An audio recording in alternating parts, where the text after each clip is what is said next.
series of culinary adventures is a cooking show leading children ages 7 to 11 on explorations of food, from the fields where it grows to the kitchens where it is prepared, stopping along the way for fascinating side trips where food illuminates foreign cultures, presents new vocabulary, and even touches on the human senses, nutrition, and the arts. The show is hosted by Barbara Lang, an enthusiastic chef with a comic edge, restaurant owner and university instructor who believes food is an ideal vehicle for innovative teaching and learning. Don't sit under the apple tree, anyone else but me. Anyone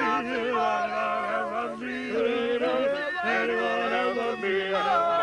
Don't sit under that apple tree, anyone else but you. So just be true to me. Yeah. See that man over there? That's Johnny Appleseed. He lived in the early 1800s. His real name was John Chapman, and he was born in upstate New York. He was a very kind man that loved nature and loved apples. Does it look like I'm really in here? I'm not really in here, because if I were really in here, I'd be dead. If you look at the sign above me, it says, "Do not enter." And that's because this is where they store the apples, in something called controlled atmosphere. They lower the oxygen so the apples can last for months and months. But let's go next door and I'll show you how it really happens. Come on. You know, when you and I breathe, we breathe in about 21% oxygen, and then we let out carbon dioxide. Well, apples, they also respire. They consume oxygen and they let out carbon dioxide. But in order to make sure the apples don't ripen too fast, they lower the oxygen to only 2.5%, and they replace it with carbon dioxide. And they make sure that that oxygen is just at the right level so those apples don't ripen too quickly. It's cold in here. I'm at a supermarket, and you wouldn't believe it, but there are 8 different kinds of apples. Remember when we went to the orchards and we saw the controlled atmosphere and how the oxygen was lowered so the apples wouldn't ripen? Well, that's why we have so many apple selections in springtime.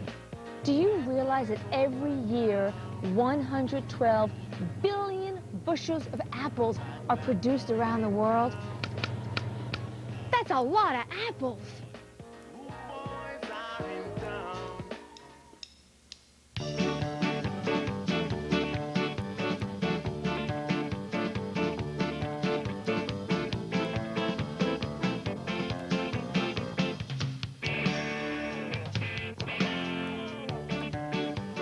Well, I think that looking at your tray, we need a little red. And what's red but an apple? And I'm going to carve that apple into the shape of a swan. Okay, the animal kingdom.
I am going to tell you a story, okay?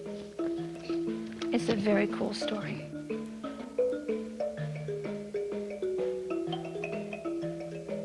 She smiled as she remembered racing with the stag in the forest. At last, she pulled ahead. Hippopotamus ran faster than he ever had, but could not catch her. He thought of the apples, and taking the first, he tossed it past Atalanta.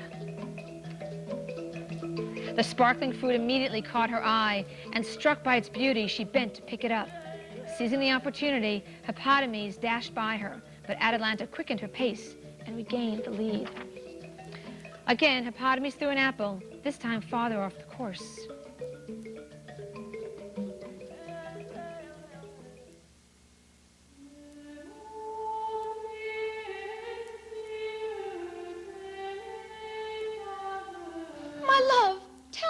to leave. Yes, I must leave thee for many moons.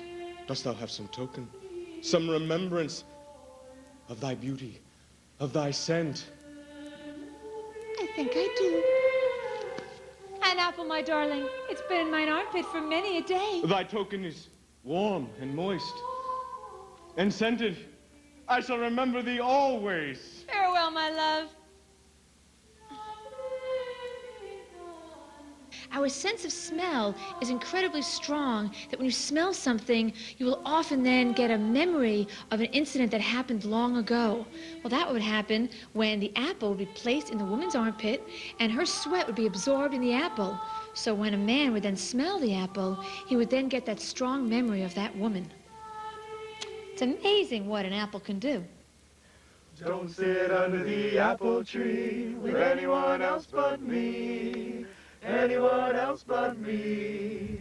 Anyone else but me. No, no, no. Just remember that I've been true to nobody else but you. So just be true to me. Don't sit under the apple tree. Anyone else but me. Anyone else but me. Anyone else but me. Don't sit under that apple tree. Anyone else but you. So just be true to me. Yeah.